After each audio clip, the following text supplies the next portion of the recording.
Sometimes, as I drift into deep conscious thought, I vividly imagine future interactions with people that I will be involved with later that day.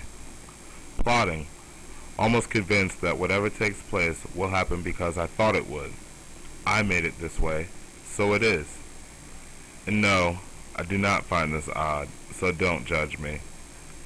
Actually, from a more cultural aspect, many around the world religiously practice acts like this, though some a little less more severe. Even further, ancient Roman Catholicism and Voodoo are similar in more ways than assumed. In today's modern world, the religion of Voodoo is still intricately involved through society with science, practice, and faith. And this practice is old, extremely, its origin dating as far back as 6,000 years ago, when the Fawn and Congo still ruled in the predominant areas of Ghana, Togo, and Benin. However, unfortunately, due to slave trade, the misplacement of culture diminished the ancestral structure of Voodoo for the 19th and 20th century. America's primary origin of Voodoo came from Haiti, a place where it was not unusual for there to be devout believers in Catholicism and Voodoo.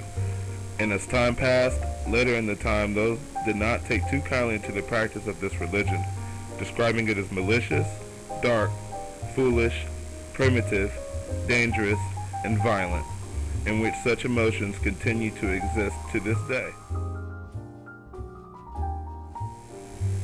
Earlier, the primary example of a practice I gave at least could be of relative understanding for you all.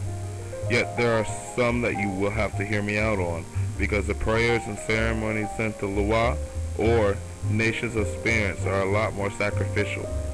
One of the most common rituals of the ceremony include the sacrifice of animals in order to propitiate them, as the Lua requires frequent gifts and tokens of appreciation. But that's the boring stuff. A more intriguing and disconcerting ritual is possession. Often during a ceremony, a believer will appear as if he has been struck by a severe blow on the back of the head. He will fall as if in great pain. This is the barbinger of possession. A brief struggle will ensue.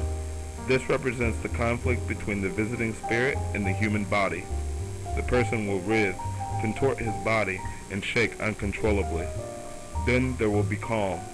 This announces the victory of the spirit. The person is now in vehicle for the visiting spirit. Everything the person does is attributed to the Lua that possesses him. Possessed people are believed to have supernatural strength and healing powers. There is a completely new understanding and slight fear now when watching a movie and such possessions take place, or the butchering of animals. And most argue that regardless of history, culture, or faith, such practices are immoral and unjust. Also, to imagine that the religion derived from the same principles of Catholic Christianity just makes you want to think.